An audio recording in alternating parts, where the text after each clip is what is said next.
السلام عليكم، مرحبا بكم في فيديو جديد. اليوم غادي نشوفوا دواء سميتو رازون 40.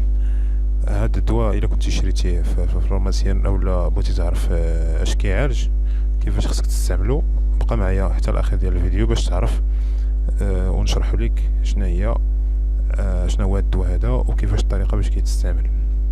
اول حاجه رازون 40 هو دواء كيحتوي على ماده فعاله سميتها بانتوبرازول، وهاد الماده هذه خدمتها انها كتنقص كميه الحمض اللي كتفرز في المعده.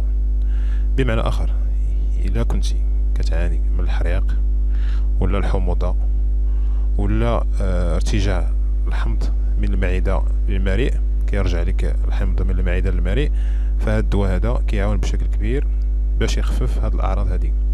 ودابا السؤال اللي كيطرحوه بزاف ديال الناس هو كيفاش يستعملوا رازون 40.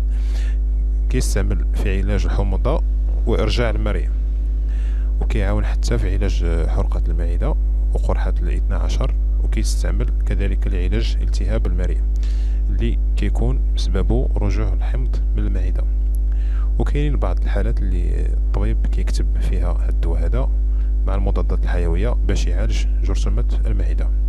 وزيد عليها الناس اللي كيستعملوا بعض المسكنات مده طويله، الطبيب يقدر يوصف لهم هذا الدواء هذا ديال رازون باش يحمي المعده من القرح.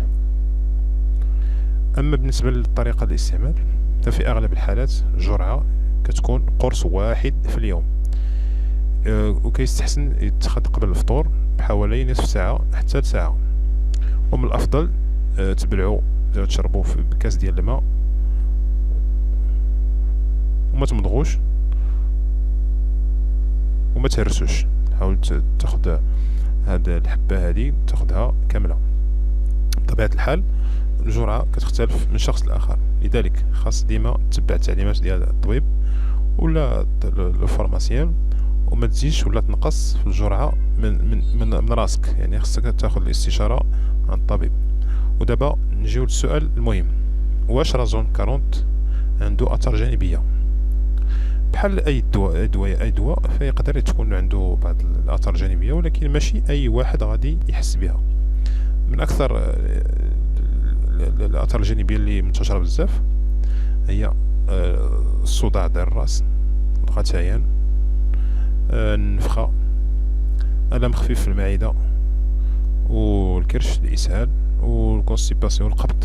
واذا كنتي غادي تستعمل هذا الدواء لمده طويله، الطبيب يقدر يطلب منك بعض التحليلات باش يراقب بعض الفيتامينات والمعادن في الجسم، لان الاستعمال الطويل خاص يكون تحت المراقبه الطبيه.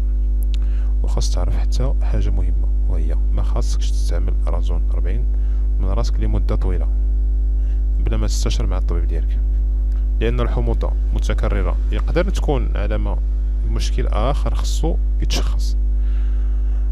الا كنتي حامل ولا مرضع او عندك مرض في الكبد، ضروري تخبر الطبيب ديالك قبل ما تبدا في استعمال هذا الدواء هذا.